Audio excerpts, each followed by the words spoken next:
So this question is actually based on the Mythbusters video that you watched, or it covers the same sort of idea. It's based on the theory that we're looking at. And it's basically the idea that when you fire an object sideways, that doesn't affect how quickly it drops. So in this case, we've got the two objects. We've got the pellet that's been fired from left to right, and we've got the target which is simply being dropped. But the key idea that we're after was that the target getting dropped down that way will accelerate downwards at 9.8 meters per second squared in the absence of air resistance.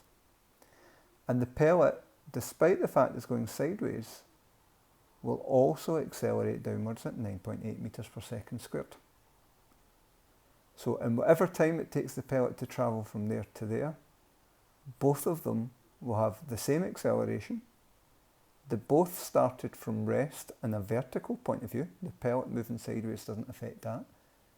And so just like the wee videos we looked at of the cannonball being fired and one being dropped, as the target is dropped at 9.8 meters per second squared and the pellet falls at 9.8 meters per second squared, at all points in time they would be at the same vertical position. So if you kind of first frame it while the pellet was there, then the target would be there. Pellet there, target there. So remember, the target started up there and has fallen down.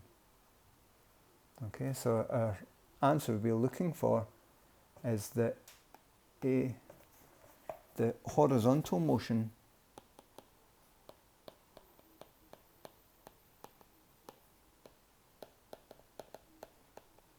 of the pellet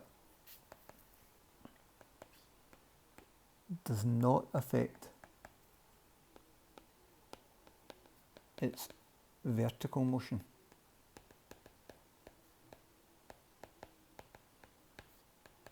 The pellet still accelerates downwards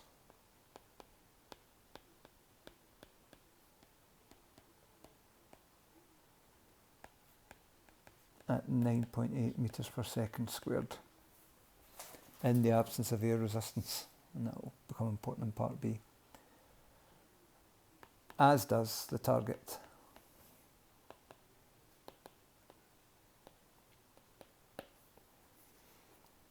Okay, so they've both got the same acceleration and both started from rest, so they will both have the same height at all points in time.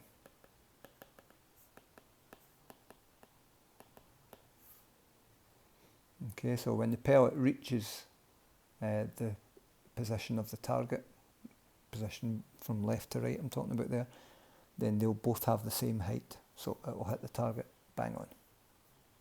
When would this not happen?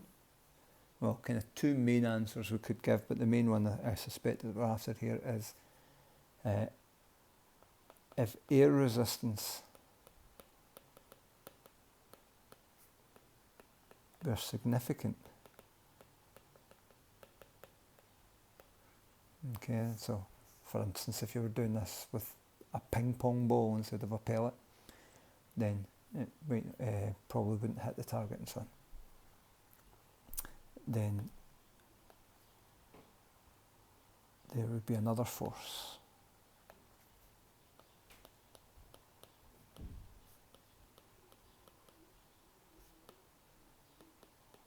affecting vertical motion. If there was also a problem with the kind of release, so if the target didn't release at the same point as the pellet, then that's another reason you could give why they might miss. And that does sometimes happen, to be honest, with electromagnets. Quite often there is a short delay just after you switch them off while they hold on to the thing. It's called hysteresis. So that, I don't know if anyone went down that as a possible route for their answer as well.